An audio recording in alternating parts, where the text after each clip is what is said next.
gente fala aqui, Pedro, sobre interferências da justiça em decisões que são tomadas pelo Poder Executivo em relação ao manejo da Covid, mais uma agora, bem pertinho aqui de São Paulo. A Justiça suspendeu a decisão do governo de São Paulo, que rebaixou Osasco da fase amarela para laranja na flexibilização da quarentena. A apuração do repórter Guilherme Fagundes, aqui da Rádio Bandeirantes, decisão do juiz Olavo Sá Pereira Silva, da 2ª Vara da Fazenda Pública do Foro de Osasco. Ele concordou com a justificativa da Prefeitura contra o governo do estado, que viu nessa medida desconformidade com os fatos e risco de grande abalo econômico. O prefeito Rogério Lins, prefeito de Osasco, havia adiantado à Rádio Bandeirantes que recorreria à justiça porque, segundo ele, a ocupação de UTIs está aquém do recomendado. A gente tem visto isso com muita frequência, não é, Pedro? Decisões por todo o país, em capitais, em outros municípios, de juízes de primeiro grau, mudando decisões que são tomadas pela autoridade pública, liberando bares, liberando academias, proibindo bares, e aí cada juiz decide, né, de acordo ali com a sua consciência, de acordo com a argumentação de quem coloca esse pedido à justiça, e esse aqui afeta agora a cidade de Osasco. Nesse momento, né, Pedro, em ano eleitoral, que prefeito quer receber o carimbo de laranja ou vermelho? Não é? É algo que com certeza vai ser usado na campanha, é por isso que a gente tem visto também essa corrida de prefeituras contra decisões, nesse caso aqui do governo do estado, nessa classificação por cores do estado de São Paulo. Bom, já que você está falando nesse assunto, esse vai ser o primeiro tema, a primeira pergunta para o governador de São Paulo, João Dória, que está ao vivo conosco aqui no Jornal Gente da Rádio Bandeirantes nesta manhã para conversar com os nossos ouvintes. Bom dia, governador, tudo bem com o senhor? Pedro Campos, bom dia, Thaís, bom dia aos ouvintes da Rádio Bandeirantes. Bom dia, governador. Thaís estava trazendo a notícia aqui que foi apurada pelo nosso colega, né, o jornalista Guilherme Oliveira, de que a Justiça suspendeu a decisão do governo de São Paulo que rebaixou Osasco da fase amarela para a fase laranja na flexibilização da quarentena, né? O juiz Olavo Sá Pereira, da 2ª Vara da Fazenda Pública de Osasco, concordou com as justificativas da Prefeitura, que viu na medida desconformidade com fatos e risco de grande abalo econômico. O prefeito Rogério Lins, outro dia foi entrevistado aqui e disse que recorreria porque a ocupação de UTIs está aquém do recomendado. O governo do estado vai acatar essa decisão judicial, vai recorrer? O senhor já tem aí uma posição sobre o assunto, governador? Pedro, o governo vai recorrer, mas neste momento a pior situação é a judicialização disso. A melhor alternativa é o entendimento, é o diálogo. A população não está preocupada com decisão judicial, está preocupada com a melhor decisão para a sua proteção, a proteção à sua vida e à sua saúde, e obviamente também à sua condição financeira. O governo do Estado de São Paulo tem adotado medidas corajosas, amparado no Centro de Contingência do Covid-19, para salvar vidas. O fácil é ser populista, é dizer, abre tudo, funciona tudo, não precisa usar máscara, não precisa fazer distanciamento social, enfim, é uma gripezinha, um resfriadozinho, isso é o fácil, isso é o populismo barato e irresponsável. O que é difícil é você seguir a orientação da saúde, é seguir aquilo que os cientistas determinam, e é o que nós temos feito. Infelizmente, há um ou outro prefeito que entende que é mais fácil seguir a linha populista e fácil de ceder a pressões.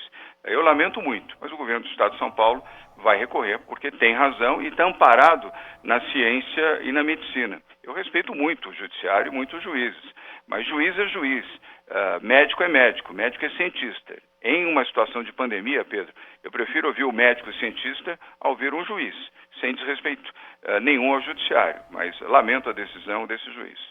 Governador, o assunto do dia hoje é a vacina russa contra a Covid, não é? Anunciada pelo presidente Vladimir Putin, gerando um misto de esperança e também de desconfiança sobre o processo que levou à conclusão, suposta conclusão dessa vacina. Como é que o estado de São Paulo se posiciona a respeito disso? Eu pergunto até porque aconteceram conversas entre o Instituto Butantan e o governo russo. A gente pode ter essa vacina aqui, governador? Thaís, não. A russa, não. Eu não sou capaz de avaliar se a vacina russa é boa ou não é, se ela está avalizada pela 3ª fase de testes e se tem também o aval da Organização Mundial de Saúde. Eu não quero fazer aqui uma pré-avaliação, pré-juízo sobre esta vacina, mas pelo Butantan não. Houve uma procura, o Butantan mencionou corretamente que nós já temos uma associação com o laboratório Sinovac, que é o maior laboratório privado chinês, um dos maiores laboratórios do mundo, e para a produção da Coronavac, a vacina contra o coronavírus. Não faria sentido nenhum ter uma segunda alternativa no mesmo Butantan com uma vacina cujo objetivo é o mesmo, dar imunização às pessoas contra o coronavírus. É melhor trabalhar dentro de uma vacina, como o Butantan tem feito, já na fase de testes, Thaís, são 9 mil médicos e paramédicos que estão em testes nesse momento, aqui em São Paulo, no Rio de Janeiro, em Brasília, Minas Gerais, Paraná e Rio Grande do Sul. E repito, apenas médicos e paramédicos estão sendo testados, todos voluntários. Foram mais de 1.100.000 pessoas que se voluntarizaram, dos quais foram selecionados 9 mil médicos e paramédicos nesses 5 estados. E a vacina Coronavac está avançando bem. Os primeiros estudos clínicos das 3 primeiras semanas foram extremamente positivos. E vale lembrar também que os centros onde estão sendo realizados os testes com os profissionais de saúde, Thaís e Pedro, são o Hospital das Clínicas aqui na capital de São Paulo, que é o maior complexo hospitalar da América Latina, o Hospital Emílio Ribas, que está dentro do complexo do Hospital das Clínicas, o Hospital das Clínicas de Ribeirão Preto, a Universidade de São Caetano do Sul, a Universidade Federal de Minas Gerais, o Hospital das Clínicas da Unicamp, em Campinas, a Universidade de Brasília, o Hospital das Clínicas da Universidade Federal do Paraná, o Hospital São Lucas da Pontifícia Universidade Católica do Rio Grande do Sul, em Porto Alegre, e a Faculdade de Medicina de São José do Rio Preto. Ou seja, são centros de ciência de altíssima qualidade, com acompanhamento não apenas dos médicos que são voluntários, como também de epidemiologistas e infectologistas médicos que acompanham a evolução e as reações nessa terceira fase de testes da Coronavac. Até aqui, tudo correndo muitíssimo bem. Governador, São Paulo vai ter qual queda de arrecadação aí por causa da pandemia? Quais são as medidas que estão sendo tomadas aí para a preservação de empregos e para evitar ainda mais prejuízo para a nossa economia? Pedro, o prejuízo é para todos, não é só São Paulo, todo o Brasil perde com isso. São Paulo, que lidera a economia brasileira, perde muito. A expectativa do secretário e ex-ministro Henrique Meirelles é que tenhamos uma perda consolidada de 10,2 bilhões de reais na receita do governo do Estado de São Paulo, que é gravíssima, uma queda de receita da história de São Paulo em qualquer tempo. O prejuízo também é de outros estados, o prejuízo é do Brasil e de outros 215 países do mundo. O efeito do coronavírus é devastador. Nós temos uma recessão econômica mundial, é a pior recessão econômica desde a depressão de 1929, em todos os países. A economia americana vai ter a maior depressão, aliás, estimam os economistas americanos que será superior à depressão de 29. Alemanha, Itália, França, Espanha, Grã-Bretanha, Japão, todos os países vivendo uma recessão mundial. É muito triste o efeito desta pandemia, triste primeiro pelas vidas que já se perderam e triste também pela recessão econômica. Agora, aqui em São Paulo, vamos trabalhar também, Pedro, com as boas notícias. Nós fizemos um programa de retomada de crescimento sob a liderança do ex-ministro Henrique Meirelles, nosso secretário da Fazenda, e um grupo de secretários do governo do Estado de São Paulo. Este programa, que é o plano Retomada 21-22, está sendo elaborado. Nós já assistimos 3 prévias desse plano, sob, repito, o comando do Henrique Meirelles. O plano será apresentado à opinião pública e também a investidores internacionais já na segunda quinzena de outubro, virtualmente, obviamente, mas os principais fundos soberanos, os fundos de investimentos, bancos investidores e empresas investidoras europeias, americanas, asiáticas, já serão abordados a partir da segunda quinzena de outubro, a partir de 15 de outubro até 15 de dezembro. Serão 2 meses de um roadshow eletrônico virtual destas apresentações. E a partir de janeiro, do dia 22 de janeiro, presencialmente com o Fórum Econômico Mundial em Davos, na Suíça. Este plano envolve, apenas para complementar, Pedro, envolve o programa de desestatização em São Paulo, que é o mais robusto plano de desestatização dos estados brasileiros, até porque São Paulo tem uma estrutura rodoviária, ferroviária, hidroviária, aeroportos regionais além do Porto de São Sebastião, que podem ser concedidos ao setor privado e serão. Aliás, essa é a decisão do governo. Isso é um forte gerador de mão de obra, é um forte gerador também de ingresso de divisas internacionais em setores de infraestrutura. E 14 polos de desenvolvimento que serão ativados também por investimentos internacionais, que vai desde o agronegócio, passando pela economia criativa, a indústria de entretenimento, o turismo, o setor metalúrgico, indústria automobilística, tecnologia, ciência e o setor de serviços também. Governador, vários ouvintes aqui perguntando sobre a possibilidade de haver uma espécie de refis de impostos estaduais, como no caso do ICMS, já que a arrecadação caiu, mas a crise na outra ponta também é muito grande e empresas que estavam pagando seus impostos em dia, nesse momento não conseguem mais. Essa possibilidade é aventada? Thaís, nós temos, como você sabe, fizemos a indicação de um secretário, aliás, brilhante, chamado Mauro Ricardo, que já foi secretário da Fazenda aqui no estado de São Paulo, foi secretário da Fazenda no estado do Paraná, também secretário da Fazenda em Salvador, na Bahia, e o Mauro Ricardo assumiu a Secretaria de Orçamento, Planejamento e Gestão, e com este objetivo de avaliar o equilíbrio fiscal aqui no estado de São Paulo. Então, todas as alternativas estão sendo estudadas por ele para garantir o equilíbrio fiscal. O que nós não vamos fazer aqui é populismo irresponsável, gastar mais do que a nossa possibilidade.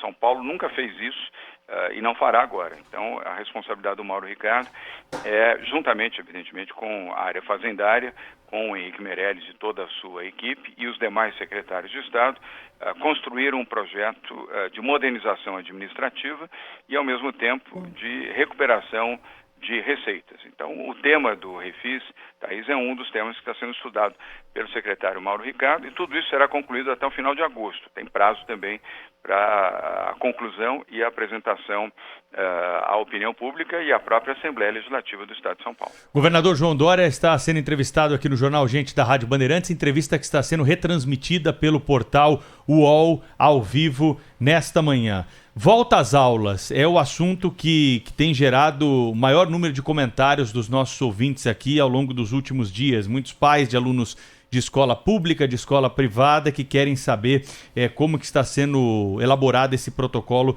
para a volta às aulas. Os pais de alunos, de alguma forma, serão ouvidos nesse processo, governador?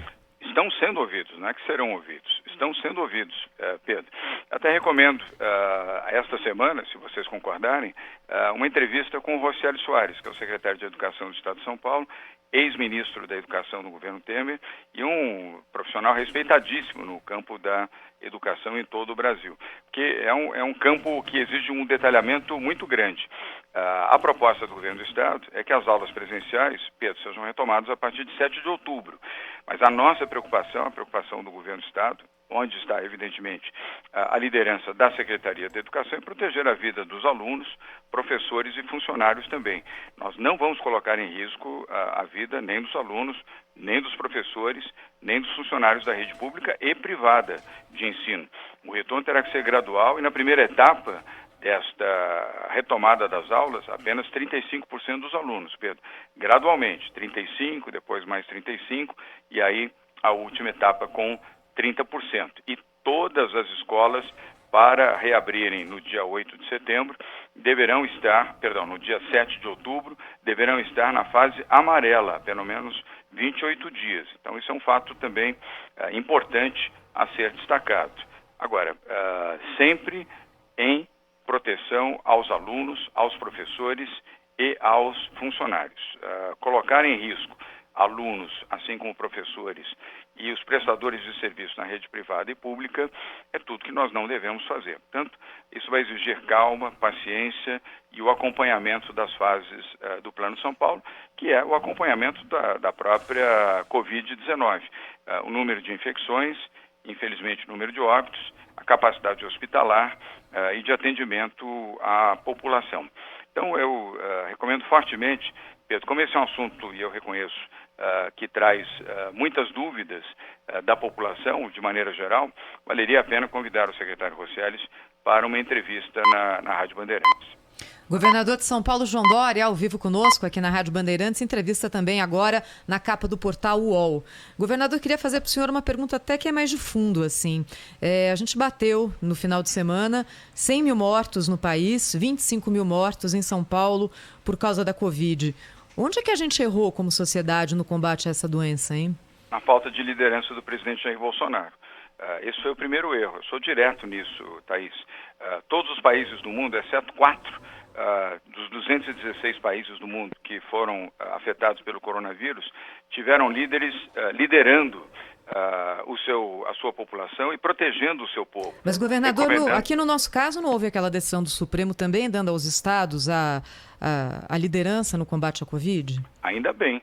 Porque se não fossem os estados, os governadores, os 27 governadores, Thaís, promovendo as quarentenas nos estados, hoje nós não estaríamos com 101 mil mortos, nós estaríamos com mais de 500 mil mortos. Este é o número projetado pelos algorítmicos dos cientistas. Não fossem as quarentenas. Quem fez as quarentenas, quem promoveu, quem defendeu e quem protegeu as quarentenas, que continuam, aliás, em todos os estados brasileiros, não tem nenhum estado que tenha levantado a quarentena. Todos os governadores foram extremamente responsáveis. E, aliás, ontem o governo Bolsonaro, de forma irresponsável, publica um relatório acusando os governadores de estado de terem promovido a morte dos cidadãos diante da pandemia. Uma irresponsabilidade inacreditável. Quer dizer, um governo negacionista, um governo que não protegeu a população, estimulou aglomerações, não estimulou o isolamento social, ao contrário, condenou, dizendo que era uma gripezinha, um resfriadozinho. Um dos seus ministros disse, não, isso são 4 a 5 mil mortes no máximo, coisa pouca, estamos com 101 mil mortes, como se 4 a 5 mil mortes também não importassem. E, além de tudo, o seu líder não usa máscaras, estimula a aglomeração das pessoas, faz visitas inadequadas no momento inadequado, não promove nenhum encontro de ministros para discutir o tema da pandemia. Inacreditável, Pedro Campos. Nós estamos vivendo a pior crise econômica e a pior crise de saúde da história do Brasil. 101 mil mortes. Não há nada no registro da história do país, nem a Guerra do Paraguai matou tantos brasileiros. Qual é a reunião de ministério do governo Bolsonaro que você tem a notícia, Pedro Campos, Thaís Freitas e ouvintes da Rádio Bandeirantes, para discutir como proteger e como salvar os brasileiros?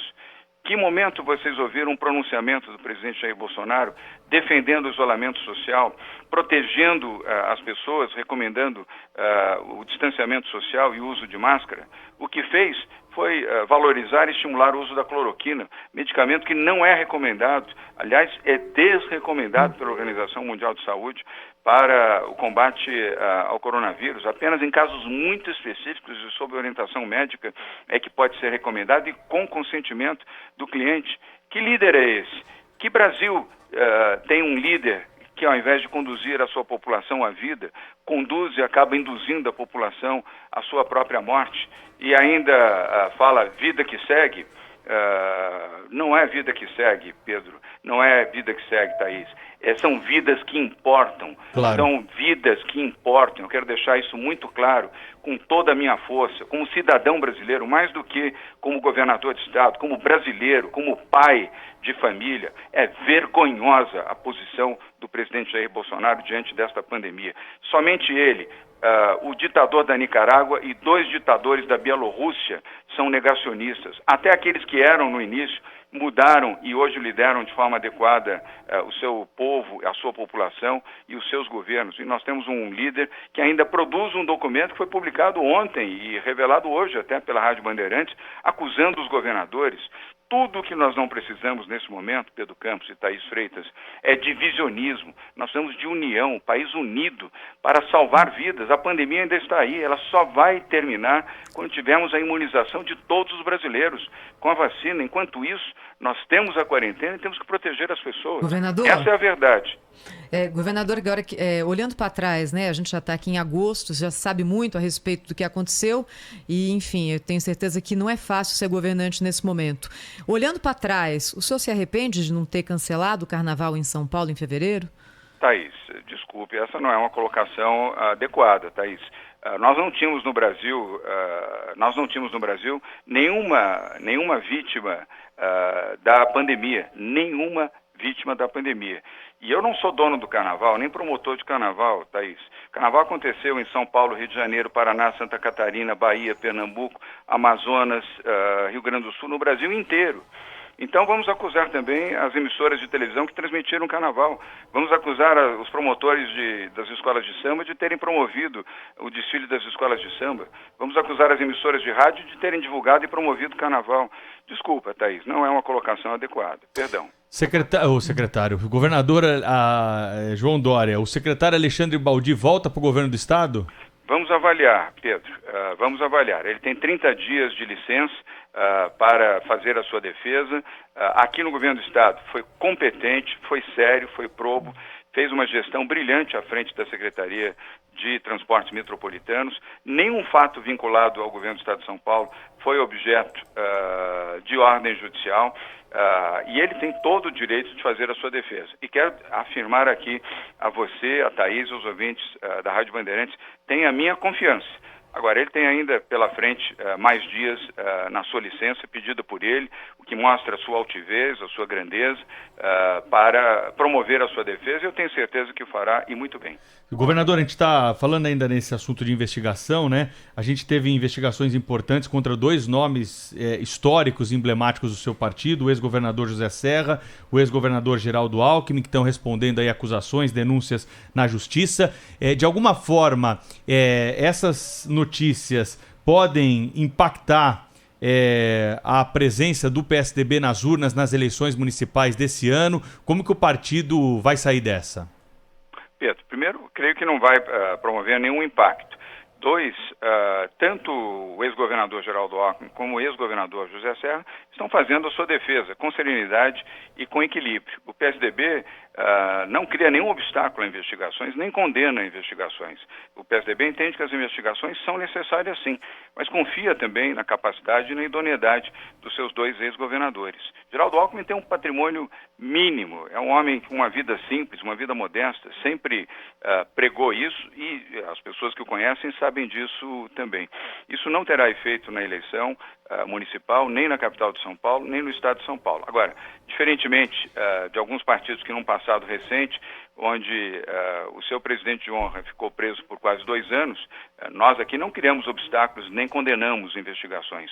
Nós confiamos nas investigações porque elas que vão demonstrar e provar a isenção e a inocência daqueles que são investigados.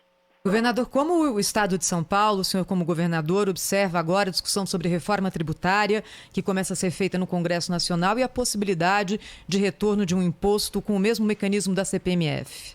Somos contra, Thaís. Aumento de impostos, o governo de São Paulo vai se posicionar contra. Eu tenho muito respeito pelo ministro Paulo Guedes, tenho amizade com ele, respeito, isso até independentemente de governo, que já éramos amigos antes das nossas posições no governo, mas sou visceralmente contra aumento de impostos. Então, seja com que nome for, aumentar imposto neste momento não é uma boa prática. A boa prática é a modernização administrativa, é você enxugar despesas, reduzir o tamanho do Estado, captar recursos externos para investimentos tanto na economia privada quanto em programas de desestatização, como São Paulo está fazendo, fez em 2019, está fazendo em 2020. Quero lembrar, inclusive, o maior programa de desestatização de rodovia do Brasil foi anunciado em maio, em plena pandemia. Maio deste ano, 14 bilhões de reais de investimento na PIPA, a Panorama Piracicaba, rodovia que vai ter 3.500 profissionais trabalhando a partir agora do mês de setembro, e ela foi concedida dentro da pandemia. Isto sim é necessário, aumentar impostos neste momento, sob qualquer disfarce, sob qualquer sigla, Thaís e Pedro, é algo que São Paulo não vai apoiar. Já não bastam os impostos excessivos que o país já tem, você criar mais imposto para financiar programas de governo, o governo que enxugue a sua máquina, que seja mais eficiente, tanto no plano federal, como no plano estadual e no plano municipal, para poder fazer frente a uma situação de difícil e de queda de arrecadação, conforme a primeira pergunta, aliás, feita por vocês, Thaís e Pedro, e que cabe também ao governo federal. São Paulo vai se manifestar contra qualquer criação de novo imposto. Governador João Dória conversou conosco ao vivo nessa manhã no Jornal Gente da Rádio Bandeirantes. Obrigado pela entrevista, até uma próxima. Pedro e Thaís, obrigado. Eu queria fazer posso usar mais um minutinho? Claro. Apenas para agradecer. Ontem nós conseguimos chegar a R$1 bilhão em doações para o combate ao coronavírus, com empresas privadas, 251 empresas privadas, ao longo de 2 meses e meio, Pedro, fizeram doações a pedido do governo do Estado de São Paulo para apoiar a saúde, apoiar também a proteção social e a educação no Estado de São Paulo. Um exemplo de solidariedade de 251 empresas que conseguiram, em produtos, em serviços e em dinheiro, doar R$1 bilhão. Essa também é uma boa notícia, Pedro, que eu queria registrar aqui ao final da nossa entrevista, claro, mostrando a solidariedade das pessoas e a solidariedade real, efetiva, de empresas nacionais, multinacionais e de pessoas também que contribuíram para uma doação histórica de R$1 bilhão aqui em São Paulo. Muito obrigado a todos que fizeram as suas doações, a todos que se manifestaram de maneira solidária em São Paulo para proteger, principalmente, Pedro, os mais pobres e os mais humildes. Obrigado pela oportunidade, Pedro Campos, Thaís Freitas e ouvintes da Rádio Bandeirantes. Um bom dia a todos, se protejam, usem máscara, façam as suas orações e tenham uma boa semana. Obrigada.